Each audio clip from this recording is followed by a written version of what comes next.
Using stories for marketing, the basics. So how do you go about using stories for marketing? How do you take a form of communication that is designed to self-destruct like the start of Mission Impossible and use that as a way to draw in more visitors and to make more sales?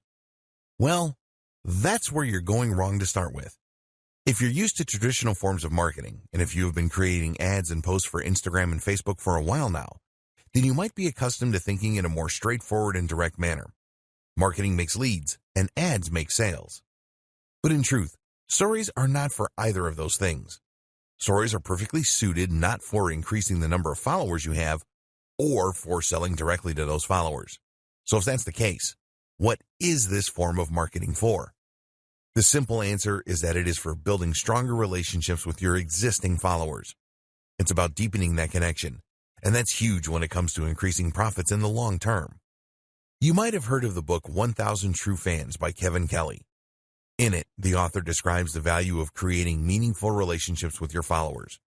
He describes how as long as a business genuinely manages to obtain 1,000 true fans, it will likely be able to succeed. What is this based on? Simply the notion that a true fan is not only someone that will buy nearly every one of your products, but also someone who will like all your posts and who will rave about those same products to anyone who will listen. In short, a true fan is a brand ambassador. And it's through brand ambassadors that your business can begin to grow exponentially.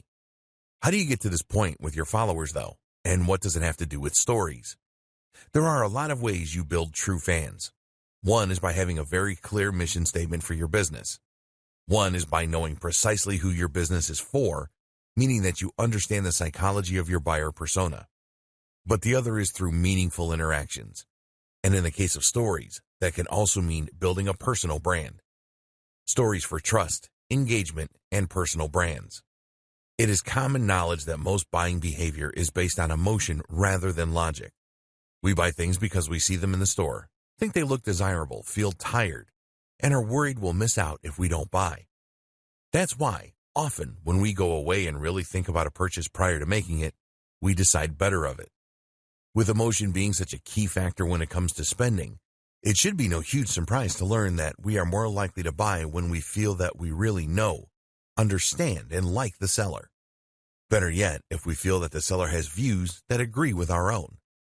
This puts us at ease. We feel better about buying from someone we know because we feel it's less likely they're going to try and con us. Likewise, we often want to please the seller.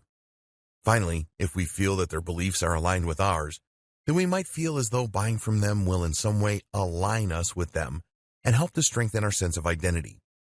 And that's where stories come in. Many businesses will create a lot of marketing and advertising that is highly polished and staged. Products look perfect with ideal lighting and professional-looking backdrops, while the personality selling the product is never shown.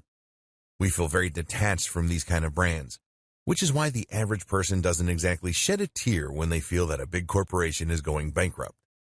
This is even more true when it comes to selling B2B a lot of the time. This method is getting increasingly old-fashioned, though, as the company in question fails to build any trust, to demonstrate anything that would make it unique or stand out, or to demonstrate any personality. If you run an online business, then your Instagram account might have the same problem. It might well be filled with lots of stunning-looking images of products, or perhaps lots of inspiring quotes, or photos of your lifestyle that are designed to look perfect. This is the image you want to portray. And you know that by including even one unpolished-looking photo, you will make the entire account look less messy. But this is where the nature of the story is ideal. This is a temporary image that will never be included on your profile. That means you can include anything you like here, and in 24 hours, it is going to be gone. This in turn means you're permitted to peel back the curtain just a little and to show your followers how the sausages are made, so to speak.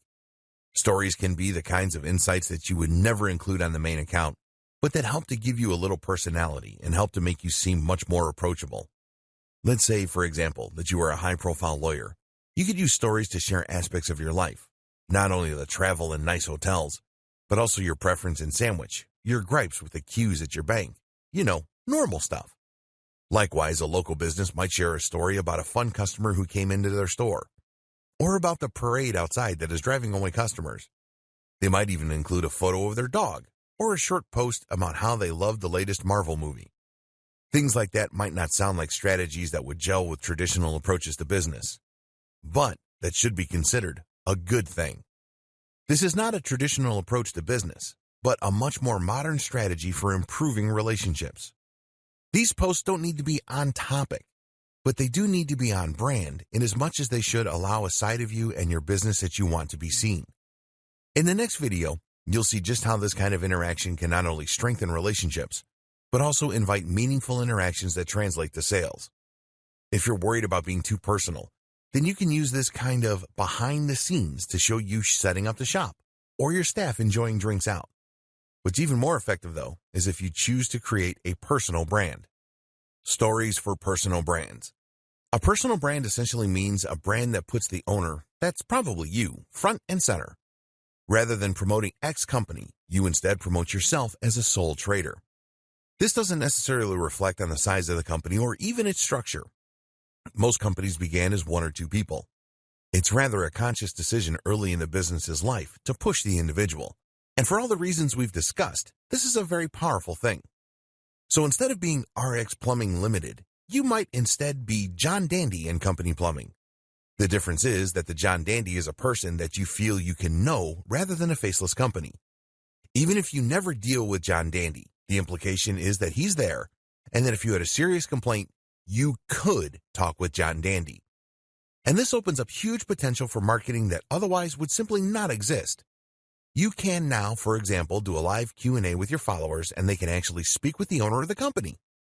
Likewise, you can show them some of the homes that you've listed and how you've helped them, and they'll not only get to see a demonstration of the great service you can provide, but will also get to see even more of your personality. Have you ever found that one plumber or electrician who you know does a good job and who you know will turn up on time, and then you never feel the need to use anyone again? What if you could become that service provider, even without ever having met the customers yet? Stories for social media influencers. There is one more group that should definitely sit up and take notice of stories. Social media influencers. Scratch that. Most influencers are already all over stories because they know just how important they are. The group that should get involved, then, is the aspiring influencers group. The people who want to become influencers but haven't quite got there yet. And this goes for bloggers too, because like it or not, you're essentially just an old-fashioned type of influencer. An influencer is someone for whom the personal brand is the business. That's someone that inspires, entertains, or educates an audience to the point that the audience trusts their recommendations implicitly. The creative doesn't necessarily sell a product of their own, though they may, but they have so much clout that they can generate huge amounts of cash from simply wielding their influence. For example, did you know that the going rate for a sponsored post on an Instagram account with 200,000 followers is $1,000? On YouTube, it's $1,000 for every 100,000 followers. That's big when you consider that there are plenty of accounts out there with over 1 million subscribers or followers. That in turn equates to $10,000 for a single post. On Instagram, it takes about 2 minutes to post an image. In other words, then, the potential ROI for a successful social account is gigantic. And how do you get to that point? Using stories is an absolutely essential way for all the reasons we discussed. It lets people come along on your outings and feel that they know you, that they're part of your story.